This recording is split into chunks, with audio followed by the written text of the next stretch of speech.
Member for Courtney-Comox. Thank you, Honourable Speaker. As I was driving down Island yesterday, I was struck by the beauty of the season, the licks of red and yellow and orange amongst the varying shades of green, the blue of the sky, and the deep texture of the clouds where even the color gray can be celebrated. Then I thought about what it might look like if I were colorblind. If all the color was washed out of that great vista, I would be keen to be looking for contrast, to excite the senses, to be alive to differences. That reflection told me that I crave diversity. I do not wish to suppress it. Selfishly, I suggest that celebrating diversity in all its forms is a way to improve our own personal quality of life. Speaking of blindness, I'd like to acknowledge Michael McClellan, a visually impaired constituent. He's tireless in his advocacy for better transit service. As he says, you really wouldn't want him behind the wheel of a car, just not a choice. He was the person who introduced me to the language of diverse ability, not disability. So as we put our efforts to supporting transit, we're actually putting our efforts to celebrating diversity. Last week in Kelowna, I presented to the Select Standing Committee on Finance and Government Review, was a father of a child with autism and developmental challenges, a man who knows that his daughter's diverse abilities means a lifetime of challenges in order for her to thrive as well as anyone. He made a powerful statement when he flipped a common phrase on its head, saying, "My job as a parent is to prepare the world for my child." Putting our efforts to celebrate diversity will help prepare us for his daughter and others of diverse abilities, and it will also be a positive force for the protection of their human rights.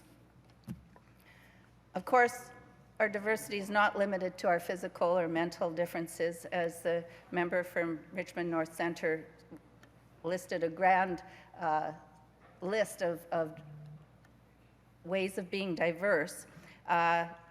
Celebrating diversity in all its forms is what it takes to make us safe and living in a peaceful world.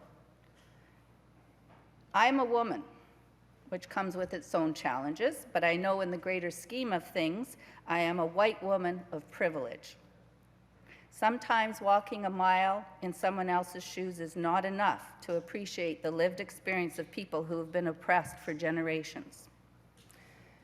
Rosemary Brown, my hero, the first elected Black woman in the legislature back in the 70s, she recognized that gap in the women's movement in the 1970s. As she said in her speech to the annual banquet of the Negro Women's Association of Ontario in 1973, and it's still true today, unless the women's liberation movement identifies with and locks into the liberation movement of all oppressed people, all oppressed groups, it will never achieve its goals. That unless it identifies with and supports the struggles of the poor, of oppressed races, of the old, and of other disadvantaged groups in society, it will never achieve its goals. Because not to do so would be to isolate oneself from the masses of women, since women make up a large segment of all of these groups.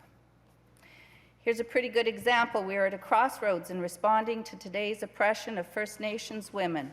The Red Dress Campaign, Walking with Our Sisters, the Orange T-shirt campaign are all good works that mark the constant vigilance Indigenous women have undertaken to overcome the discrimination and oppression that they have and continue to experience.